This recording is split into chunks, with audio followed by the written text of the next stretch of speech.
Hey VC, what's up? It's me, yours truly. I am back to post a quick video here. Just another recent finds video. Just random stuff that's come in since the last recent finds video. Um, Nice little mixture of stuff. Just again, very kind of random, as well as a few CDs I want to share as well. So let me just kind of jump right into it. First one I want to share with you is this right here, which is Overkill. This is their newest LP, which is The Wings of War. And of course, you can see it's an autographed copy of that. Been meaning to kind of pick up one of these for a while and just never had a chance to get my hands on it. And then the one of the guys that runs a local store here, which I've kind of become very cool with them. He had gotten a few copies of these and basically sold it to me for almost the price of just the regular purchase of the vinyl, which I've been needing to get anyway. So it kind of worked out well. So that was kind of nice. And typically too, when it comes to autographs, I do kind of have a very strong rule on that, where I don't really take or have autographs that were not specifically geared towards me or for me. Like, the idea of someone signing something 8 years ago and then just get on eBay and buy it because they signed it, something about that disconnect just bothers me. But the reason I was willing to actually get this one though is he actually got a bunch of these signed.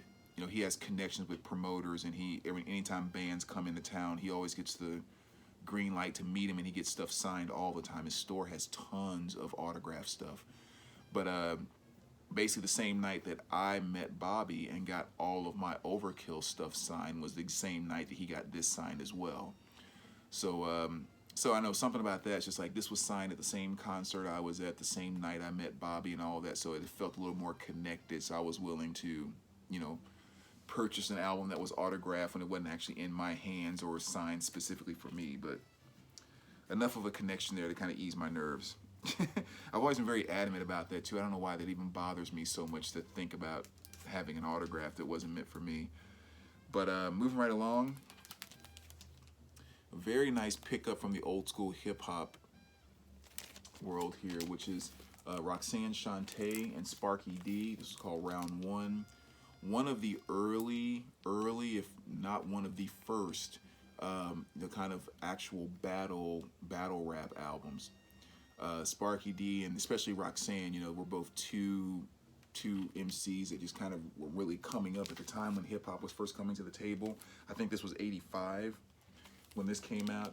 And even in my early days when I was a kid, I mean, Roxanne and UTFO were just two of the artists that just was my world from a standpoint of rap and hip hop. So you don't find these around too often. So that was a very, very nice pickup there. So pumped to find that for the old school hip hop collection. And just flat out down to the raw, drum machine beat and just rapping right on top of it. Just the early pure days of hip hop. So really fun LP there. Mariah Carey. This is a new release, number 1 to Infinity. Basically just kind of an 18-track greatest hits album is what it boils down to.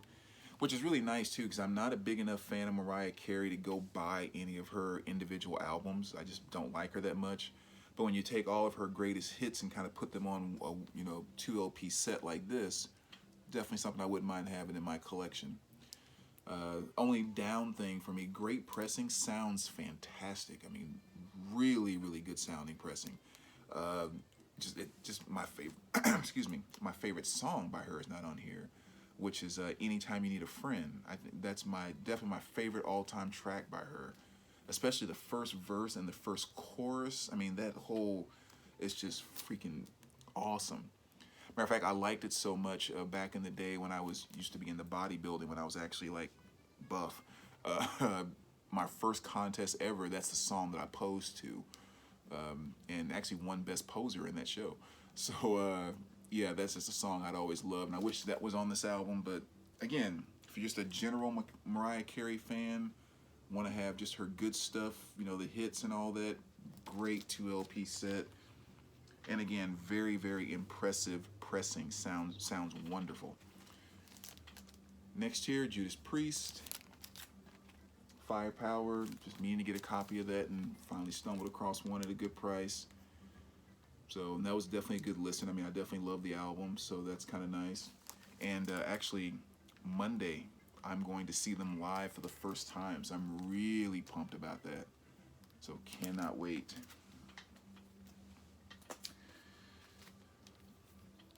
And then you have Leather Angel. Just kind of, again, some more We Came to Kill, name of the album.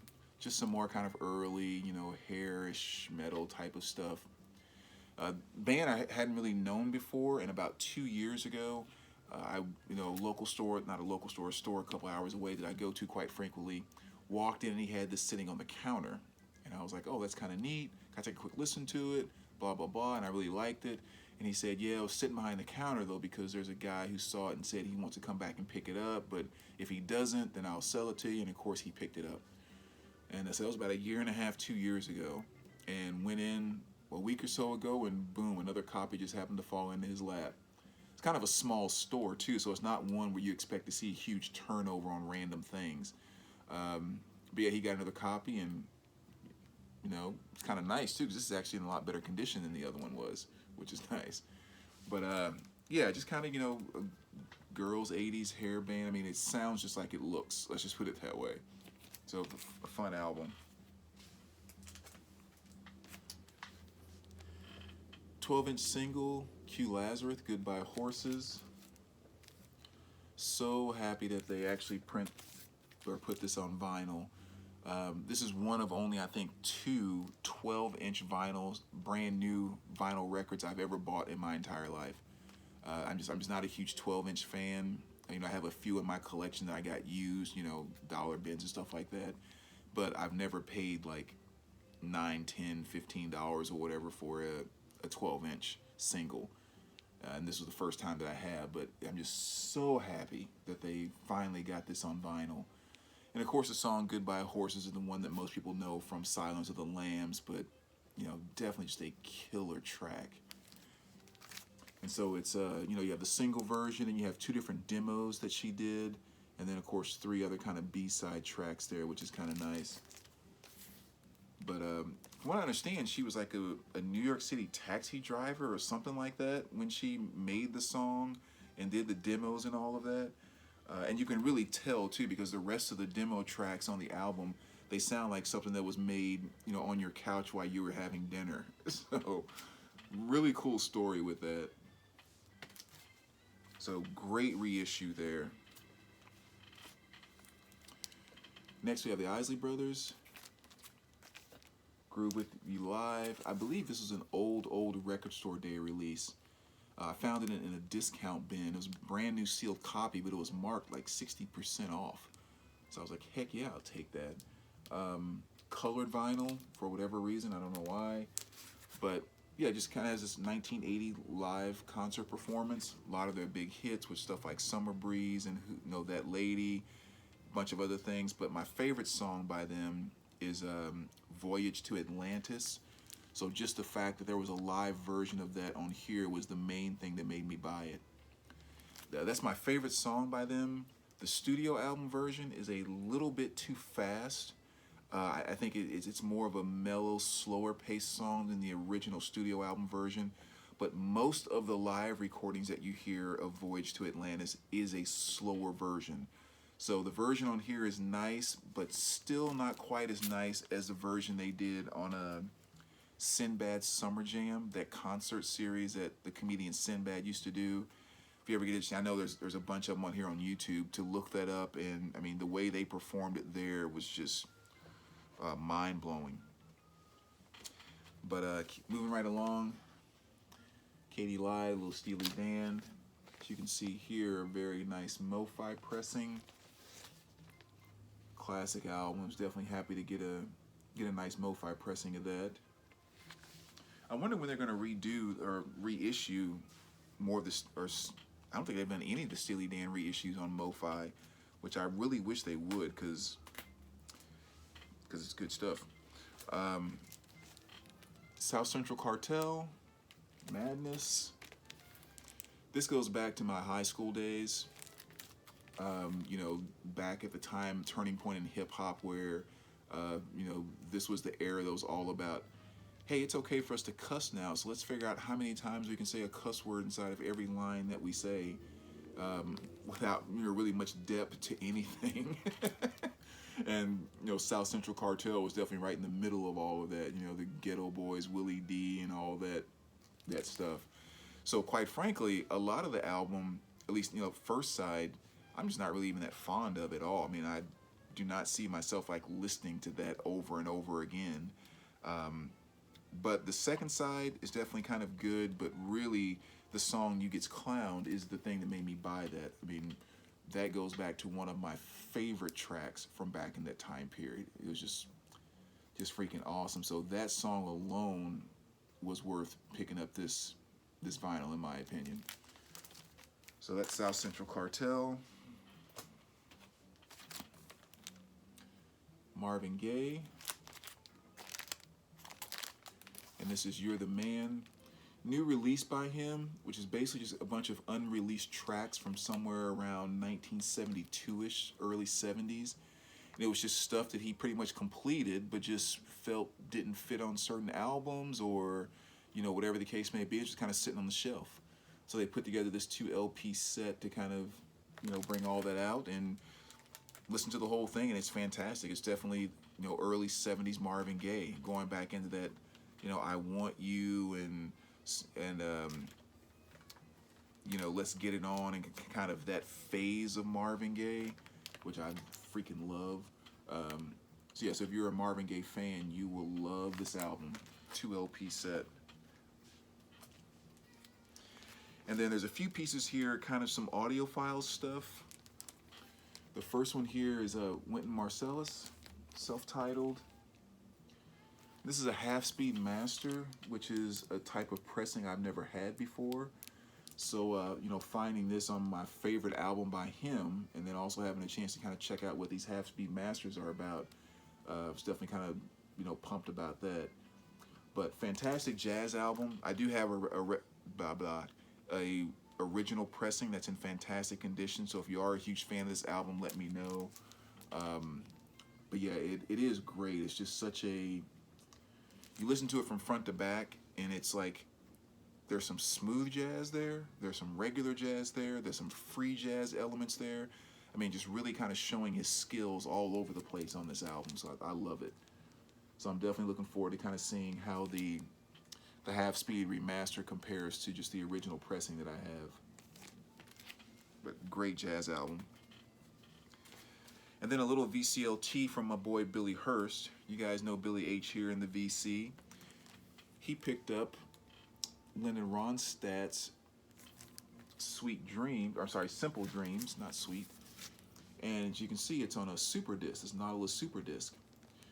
So I mean, he definitely knows I'm a huge Linda fan, and I'm really excited about this too, because I've never owned a super disc before, so I've never, you know, kind of heard what those are about and so forth. So getting a chance to experience it with this is going to be quite the treat.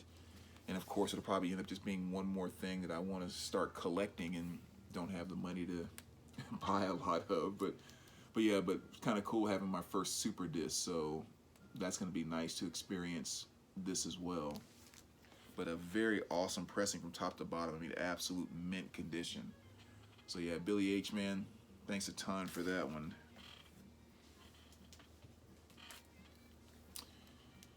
Little 90s fun here. The Cardigans, First Band on the Moon. You know, they had that big hit Love Fool and a couple other things. And again, this is just kind of another nice album to have in the collection. You know, I definitely like this, and kind of have put off buying it for a while, and had a little bit of store credit, so I went ahead and picked it up. Some cool stuff there. Another classic that every 80s collection should have, and I just had not had any luck stumbling across a copy of this. But the Bungles, The Age of Plastic, you know, early 80s stuff, of course, with songs like Video Killed the Radio Star, which of course was the first song/video ever played on MTV. So, you know, just very, very classic 80s there. Now, I was out in DC a little while ago and stopped by a couple of record stores and didn't really have much luck, but this was the only thing I did end up finding. which was Grace Jones, Island Life. I am collecting a lot of Grace stuff right now, but mainly on CD. But when I stumbled across this, and it was just such perfect condition, I just couldn't pass it up. So, you know, just the iconic Grace Jones right there. Then you have the Pet Shop Boys, actually. This is a reissue. But again, just, you know, classic synth pop stuff. You know, what have I done to deserve this? It's a sin. A lot of other great tracks on this. So, I mean, Pet Shop Boys are legendary in my book. And last but not least, on the vinyl side, I finally have obtained a perfect copy of Vanilla Fudge. Nice early pressing here, and this is just one of those albums I just had not had luck with throughout my years of collecting. I've probably purchased 3 or 4 of these where I saw them in the store. They looked to be in great condition. Get them home, listen to them, and pops, crackles, or whatever else. And considering You Keep Me Hanging On is my favorite song off of this album, you know the intro to that is so quiet. If there's any flaws in the album, it just shines right through. And of course, you don't want flaws shining through on your favorite song on an album. So it was nice to finally get a great pressing of that. So that's what I had as far as vinyl goes. And like I said, there's a few CDs I want to run through really quick just to kind of share because I was a little bit excited to get them. The Story of the Clash. It's kind of a double CD set, more or less kind of a greatest hits. You can see there. It's kind of interesting too, because when I was putting this in my database, I just kind of realized I have pretty much all the Clash albums, studio albums on vinyl, and didn't have a single Clash CD. I don't know what the heck that's about. But so that was a nice greatest hits edition. Andrew Hill, another great pickup. The other thing that I'm really kind of getting into now, you know, I've talked about the how I'm getting back into old school hip hop stuff. Been looking for a lot of that. Of course, always Japanese pressings, MoFi pressings, and things of that nature. Japanese CDs, MoFi CDs, that's always on the list. But also my Blue Note CD collection is something I'm really kind of connected with right now, if you will. So you'll definitely be seeing a lot more of that coming up in the future. And this was a great one. Andrew Hill, Point of Departure. Billy Hurst and I actually were in a store not too long ago, just kind of shopping, looking around, you know, doing what we do. And we were sitting there chatting with the owner, and he had this playing in the background. And I was like, man, I haven't heard that. Who is that? And, you know, he hands me the CD and it has $6.99 written on it, and I'm sort of still listening to it, and I'm like, dude, I got to get that CD. And he's like, sorry, it's not for sale. I was like, what? You got $6.99 marked on it. He was like, yeah, I just got it in with a collection of stuff, and I marked it and was getting ready to put it out on the floor. I've been playing it and listening to it, and I got to keep that one. I was like, gosh, dang it. But a couple days later, I found it for the same price at another store, too. So, but yeah, just really blew me away. Don't know how I missed this one for so long. But again, when you have, you know, when the backup on your album is Kenny Dorham, Eric Dolphy, Joe Henderson, and so forth, like, well, no kidding, it's going to be a slamming album. But fantastic jazz album right there. Lou Donaldson, definitely one of my faves, and this is my favorite album by him, which is Midnight Creeper. One thing I like about Lou, or maybe I should say the stuff of his that I like the most, is the stuff where he kind of has this psychedelic type of flavor thrown into the jazz that he does.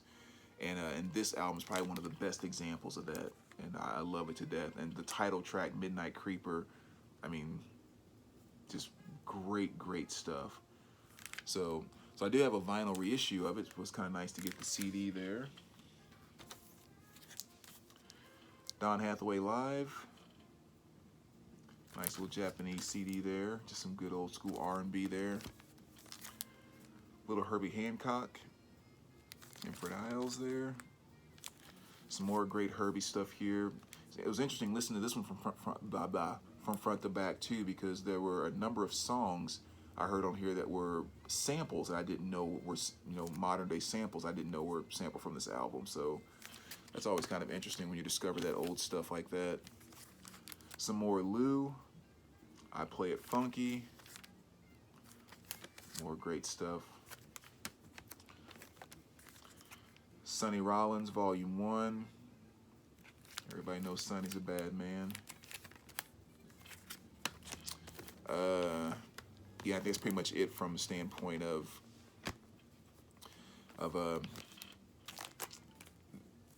Blue Note vinyl, I'm sorry. And then little George Benson, a Japanese CD, even though it didn't come with the Obi strip. It does have the insert, but still great album by George. And then The Cure, Blood Flowers. I'm trying to complete all the studio albums on CD with The Cure as well, so I'm kind of picking up some of their stuff here and there. And actually, dang it, there was one other thing I wanted to show. I got some VCLT CD, actually from like halfway around the world and everything. But I left it in my car because that's why I was listening to it. So next video, I'm gonna make sure to share that because number one, it was very cool, and this particular person, I'll save their name for the next video I do, went through a lot of trouble to send me the CD, and I meant to go down to my car and get it before I started this video. But we'll definitely show that next time. But yeah, thanks VC. As always, appreciate you, blah, blah. Appreciate you guys watching, checking things out, and we will talk to you soon. All right, take care, guys.